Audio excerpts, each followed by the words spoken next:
Hi, I'm Joey Cade. I'm a volunteer with the Feds, Funky East Dallas Democrats. I'm a precinct chair with the Dallas County Party, and I'm a co-host of a podcast called Get Pod Local. I love Progress Texas. It's actually the easiest way to stay informed in Texas. I swear to you, in the morning, hop on there, listen to it for 7 minutes while you're doing the dishes, and you've caught up on every single story in Texas right now. So it is essential. Thanks, Joey. It's Thursday, April 24th, 2025, and this is the Progress Texas Daily Dispatch, rapid response on the breaking news stories Texas progressives need to know. I'm Chris Mosier.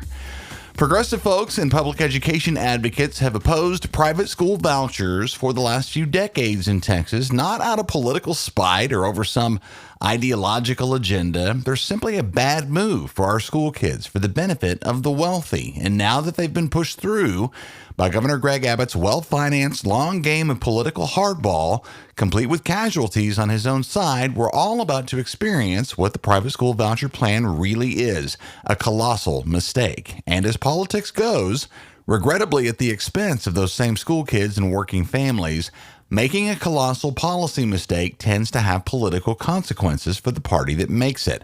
Brant Bingaman at the Austin Chronicle has a nice summary of how the voucher endgame went down and the fault lines that's already exposed within the Texas Republican Party, noting that even as their lawmakers were bent over by Governor Abbott and Donald Trump, those lawmakers' voters back home aren't any more pleased with the bleeding of their local schools than they have been in any past session.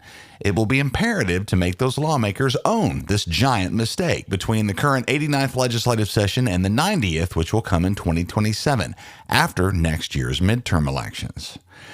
As Texas prepares to drain away even more money for public schools, what happens when federal help dwindles away in this new era of DOGE? Bill Ziebel at KERA in Dallas writes that efforts by the Trump administration to close or shrink the federal Department of Education are not an especially encouraging indicator for what's going to happen next with the billions of dollars our state gets from that agency every year to fund programs to help kids overcome learning obstacles, including Title IX, which funds equal access to school athletics, and Title III, that helps kids learn English. UT Austin education professor Stella Flores expresses worry over what's coming. She says, quote, public schools in Texas were already deeply underfunded, so you're kicking the kids while they're down, unquote. Again, all of this quite easily hung around the necks of Donald Trump, Greg Abbott, and their goose-stepping minions in D.C. and in Austin. Speaking of DOGE, a term closely associated by a growing number of Americans and Texans with Elon Musk, whose plummeting popularity has been enough to completely destroy the reputation of Tesla. Governor Abbott hasn't noticed, apparently, as he's just signed his first bill into law for this session, and it establishes a DOGE of our own here in Texas. Austin Hedgecloth at KXII-TV in Sherman says Senate Bill 14 creates a permanent Texas Regulatory Efficiency Office under the Office of the Governor, staffed by appointees of his choosing and tasked apparently with doing what Elon Musk has been doing up in D.C., which is basically raiding state departments and firing people. As Musk has discovered, it's not an especially great way to make friends. More Republican buzzkill bills at the ledge. This one from Kyle Yeager at Marijuana Moment, who writes that the Texas Senate has approved a bill that would stop Texas cities from putting any citizen initiative on local ballots that would decriminalize marijuana or other controlled substances, as many cities have in the last few years, including San Marcos, El Paso, Harker Heights, Lockhart, Killeen, and more. A statement from Ground Game Texas, which has been instrumental in organizing the pot decrim initiatives that have been wildly popular with Texas voters, which is really stuck in Ken Paxton's craw, says this move by Texas Republican lawmakers, quote, isn't about enforcing the law. It's about punishing Texans for wanting a say in their local democracy. We already have a process for this. It's the courts. This bill is unnecessary, expensive, and a dangerous overreach of state power, unquote. Ground Game released the results of a study last year that showed that local pot decrim measures stand to keep hundreds of people out of jail and have also driven voter turnout simply by being on the ballot. Notable that the vote to pass Senate Bill 1870 yesterday did not fall on strictly party lines. 3 Democratic senators, Cesar Blanco, Juan Shuey Hinojosa, and Judith Zaffarini, all voted against local Democratic control yesterday. The House companion bill, HB 5082, is scheduled for public hearing tomorrow at the Capitol. And the buzzkill sure doesn't stop there. Brahmi Balarajan at the Houston Chronicle reports the Texas Republicans are apparently unsatisfied with just banning books from your kids' libraries. Now they're coming after your bookstore.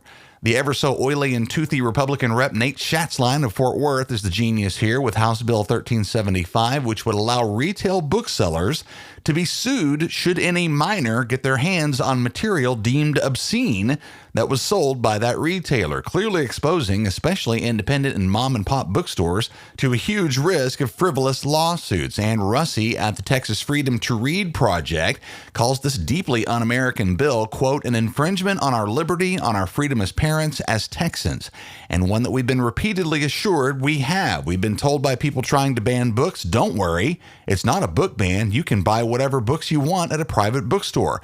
This bill is potentially making it harder for private booksellers to shelve and offer the kind of books that we've seen banned or challenged in public schools and libraries, unquote. And those targeted works have gone far beyond what any reasonable person would consider obscene, including Margaret Atwood's The Handmaid's Tale and Toni Morrison's The Bluest Eye. Still more Republican moralizing overreach that deserves vocal opposition. Talk about these things with your friends and family, especially those who may not be paying close attention. Voting is fun, and progressive Texans should be voting in every election, every time. Early voting is underway now in the May 3rd municipal elections. Most county websites will have a sample ballot you can download and spend a little time with beforehand. Lots more on voting in Texas at our online resource, which is govotetexas.org. Early voting continues through Tuesday, April 29th, and Election Day is Saturday, May the 3rd. San Antonio and Austin friends, Progress Texas is proud to welcome San Antonio Mayor Ron Nirenberg as our guest for a live podcast taping at our Party for Progress on Tuesday, May the 6th, and you're invited. We look forward to a long overdue visit to Alamo City. Again, mark that date, Tuesday, May 6th, live pod taping with Mayor Ron Nirenberg and good fun with you in San Antonio. See the show notes and get your tickets right now. Thanks to Austin Kaplan and the Kaplan Law Firm, Nicolette Ardiente, Shannon Hernseer, Will Judy, Tracy Miller, Jeremy Nelson, Julianne Reeves, Holly Taylor, and more for their generous support of our San Antonio Party for Progress. Our mission at Progress Texas is to counter the conservative disinformation machine, but they far outmatch us in funding.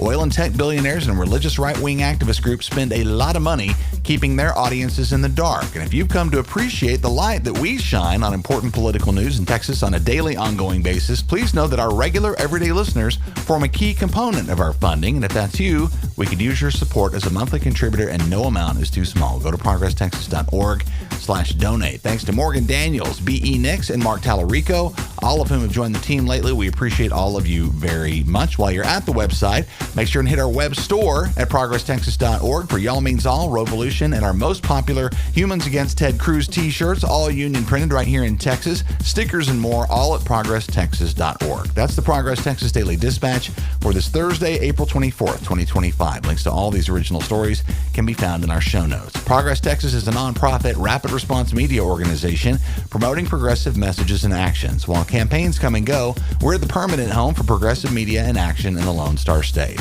I'm Chris Mosier. Thanks for listening. Have a great day. We'll see you again tomorrow morning.